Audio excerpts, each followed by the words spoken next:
Ano ba ang tatalakayin natin ngayon?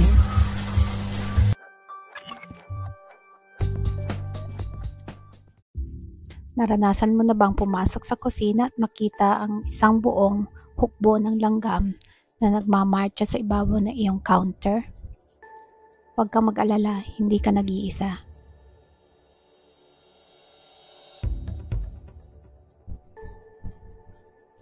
Ang pagdami ng langgam sa bahay ay isa sa mga pinakakaraniwang problema sa tahanan. Pero heto ang magandang balita, hindi mo kailangan ng matapang na kemikal para mapuksa sila. Sa video na ito, ipapakita ko sa iyo ang mga natural at epektibong paraan para maiwasan ang pananakop ng mga langgam sa iyong bahay. Manatili ka hanggang dulo dahil may bonus tip na karamihan ay hindi alam. Una, pag-usapan natin kung bakit pumapasok ang mga langgam sa loob ng bahay.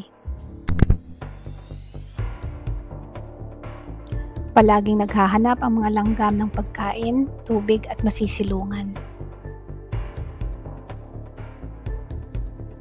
Ang bahay mo ay parang 5-star buffet kung may mga mumo, natapong pagkain o bukas na lalagyan ng pagkain na naiwan sa paligid. Pumapasok din sila sa pinakamaliit na bitak at siwang, sobrang liit na magugulat ka kung saan sila nakakapasok. Mahalagang maunawaan natin ito dahil nagsisimula ang pang-iwas sa pagputol ng mga bagay na umaakit sa kanila. Unang payo.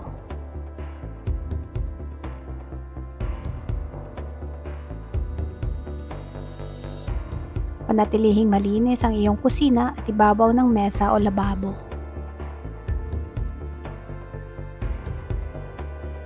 Punasan ang mga counter pagkatapos ng bawat pagkain, magwalis o mag-vacuum. Walisin o i-vacuum ang sahig para tanggalin ang mga mumo at huwag kailanman mag-iwan ng maruruming pinggan ng magdamag.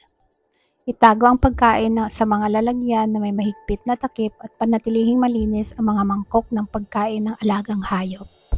Tandaan, kung walang makitang pagkain ng mga langgam, lilipat sila sa ibang lugar. Pangalawang payo.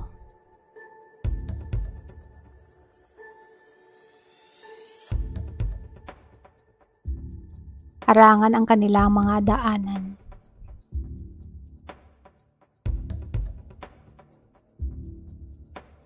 Karaniwang pumapasok ang mga langgam sa pamamagitan ng bintana, pintuan o maliliit na bitak sa dingding, kahit sobrang liit ng siwang. Umamin ang caulk para selyuhan ang mga siwang, maglagay ng weather stripping sa paligid ng mga pintuan at mesh screen sa mga bintana. Hindi lang nito napipigil ang mga langgam, kundi pati rin ang ibang mga peste gaya ng gagamba at ipis. Tignan natin ang mga natural na panlaban sa langgam na maaari mong gamitin agad. Suka spray. Paghaluin ang pantay na dami ng tubig at suka sa isang spray bottle. Spray ito sa mga lugar kung saan dumadaan ang mga langgam. Spray sa mga daanan ng langgam, ibabaw ng counter at mga posibleng pasukan tulad ng bintana at pintuan. Ayon ng mga langgam sa amoy ng suka, pinubura nito ang kanilang scent trail o landas na sinusundan. Katas ng lemon o kalamansi. Katulad ng suka, ang asido ng lemon ay nakakaabala sa komunikasyon ng mga langgam. Pisilin ang sariwang katas ng lemon o kalamansi malapit sa mga pasukan. Cinnamon o kape na giniling. Pudburan ang mga lugar kung saan karaniwang dumadaan ang mga langgam. Gumagana ang mga ito bilang natural na harang.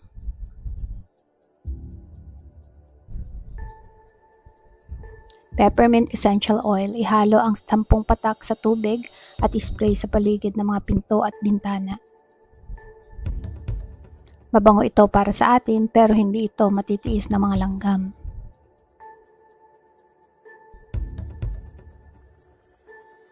chalk o baby powder. Hindi tatawid ang mga langgam sa guhit ng chalk dahil naaabala nito ang kanilang pang-amoy na bagay.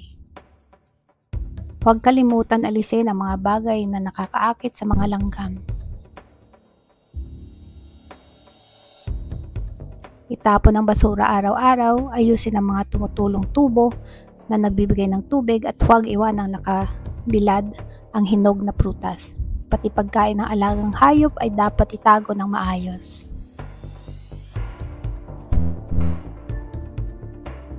Kapag pinutol mo ang kanilang pinagkukunan, wala nang dahilan para manatili ang mga langgam. Narito ang bonus tip na ipinangako ko.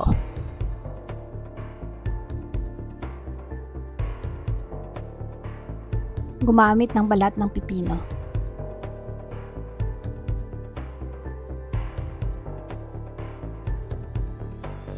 Ang balat ng pipino ay may natural na compound na ayaw ng mga langgam. Ilagay ito sa mga sulok ng bahay, sa ilalim ng lababo o malapit sa mga pasukan.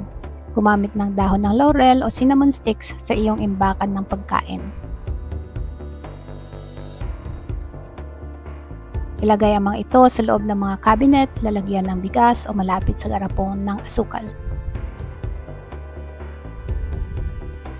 Ang mga natural na amoy na ito ay nagsisilbing pang matagalang panangga laban sa mga langgam at iba pang mga insekto. At yan na ang mga payo.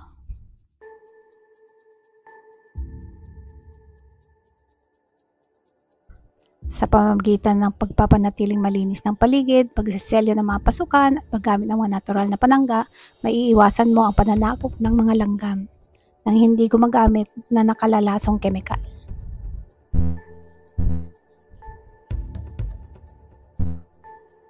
Alin sa mga tips na ito ang una mong susubukan?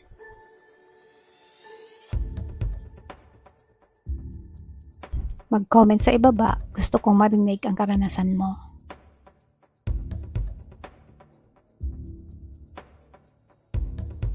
Huwag kalimutang i-like ang video na ito, i-share sa mga kaibigan at mag-subscribe para sa mas marami pang natural na solusyon sa bahay. Salamat sa panonood at sana'y manatiling walang langgam ang iyong tahanan. Sana makatulong ito sa iyong kalusugan sa paggamit ng herbal remedies